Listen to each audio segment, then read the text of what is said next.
The desert wind whispers his name. The moonlight carves his shadow. The West doesn't forget its ghost, and neither does he. They say the West was built on blood, and some stains never fade. He rules through dust and time, chasing what was stolen. Justice, vengeance. Some legends refuse to die. When the wind howls through the canyon and the night swallows the desert whole, you might just see him. This is the Legend of Colt Slade. The Sangre de Cristo Mountains rise like jagged teeth against the sky, their peaks bathed in the dying glow of sunset. The land here is old, older than the men who tried to tame it, older than the blood spilled across its trails. The winds move through the canyons like a whisper, carrying voices that never seem to fade. At the foot of these mountains lies Dusthaven, a town that once thrived, but now stands hollow, its wooden buildings leaning into the wind like weary travelers. The mines dried up, and the people left. The desert swallowed what remained, but some say Dusthaven was never truly abandoned. The locals, what few remain, speak of the land in hushed tones. They call it cursed, abandoned, not only by the men, but by time itself. They tell stories of Colt Slade, the gunslinger betrayed by his own, stripped of his head and buried in an unmarked grave. Some say he rides ahead of storms, an omen of misfortune. Others believes he brings the storms, his vengeance rolling in with thunder. Even now, when the wind howls through the canyon and the night swallows the desert whole, travelers swear they see him, a headless rider moving through the dust, searching for something lost.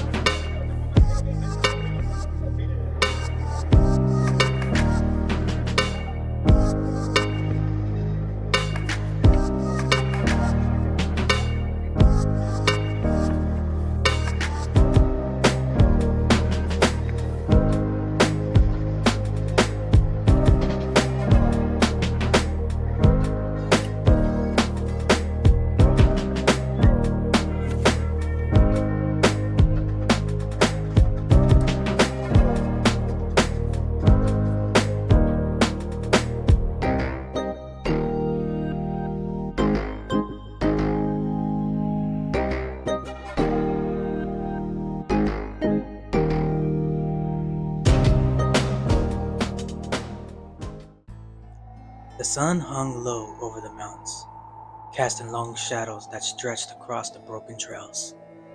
The wind stirred the dust in slow, lazy swirls. Elijah Carter, a man who stood a head taller than most, guided his horse along the narrow path leading into Dusthaven. The wooden sign marking the town weathered and split, barely clinging to its last nails. The place was more ruins than settlement. Old storefronts leaning like tired men, windows dark, doors swaying on rusted hinges. He hadn't planned on stopping. Dusthaven was just another ghost town on the trail, one more forgotten mark on a map burned by time. But this was where his bounty had come. The fugitive had passed through, chasing whispers of hidden treasure buried in the mountains. Elijah had followed, expecting nothing more than the usual chase. He sat tall in his saddle, his broad shoulders and weathered lines around his eyes hinting at years spent under the harsh western sun.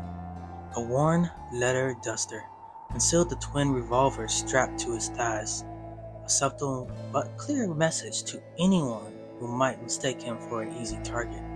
The door creaked as the broad-shouldered lawman stepped inside the Dusthaven hollow, boot heels landing heavy on the warped floorboards. A handful of locals sat inside, old men nursing whiskey, their faces drawn and weathered.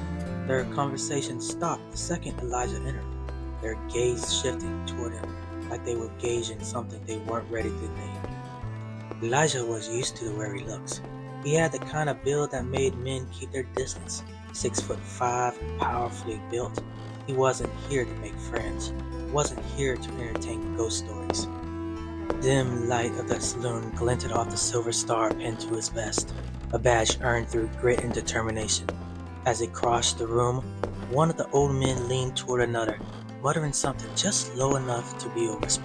The silence inside the Dusthaven hollow hung thick, stretching longer than it should have. The air was heavy with the scent of stale whiskey and dust, the dim light filtering through the cracked windows to cast long shadows across the room. Elijah could feel the weight of the watchful eyes, the way the townsfolk kept their words quiet, as if speaking too loudly might invite something in. He stepped toward the bar, resting a gloved hand against the warped wood. Barkeep, an older man with lined skin and tired eyes, wiped at a glass that didn't need cleaning. Behind him, bottles lined shelves that sagged with age, their labels faded and peeling. "Whiskey," Elijah said, voice steady. He wasn't a man accustomed to uneasy pauses. The barkeep poured without a word, sliding the glass toward him. As Elijah lifted it, he caught the brief flicker of movement from the men at the far table. An exchange of glances, a quiet murmur, the shift of a boot against the floorboards. The men were hunched over the drinks, their faces mostly obscured by the dimness, their clothes worn and dusty. "Don't say anything." The whisper was just barely audible, but Elijah's ears were sharp. His gaze flicked toward the men, pinning them under the weight of a lawman's stare.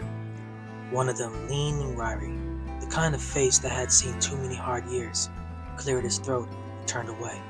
Elijah set the whiskey down. "Seems like there's something you all don't want to talk about." The men said nothing. Barkeep busied himself with a bottle that didn't need tending to. A voice cut through the silence, dry and steady. Maggie Turner. She stood near the back corner, her presence commanding yet tempered with a subtle grace. Her eyes, though age, held a spark of keen intelligence, and she watched him with a steady gaze, as someone who had seen too much and survived anyway. "No use dancing around it," she said, folding her arms. "Man's gotta hear it one way or another." The room shifted. The air felt heavier. One of the men exhaled slowly, his shoulders tense. "It's just a story, ma'am." Maggie let out a short, humorless laugh. "That what you tell yourself?" Elijah studied the exchange, his own patience thinning. "And what story is that?" Maggie moved forward, dragging the chair closer and lowering herself into it, her fingers curling over the wood like someone settled in for a long tale. "The one about Colt Slade." The name hit the air like an echo from the past. The way the men sat just a little stiffer told Elijah that this was no ordinary story. Maggie Turner set her hands flat against the old wooden table, her gaze holding Elijah's for a long moment before she finally spoke. Colt Slade was a gunslinger, the kind men feared, the kind men followed. Not quite a lawman, not quite an outlaw. Just a man walking the line between right and wrong, dealing in blood when he had to. One of the older men at the far end of the saloon let out a bitter chuckle.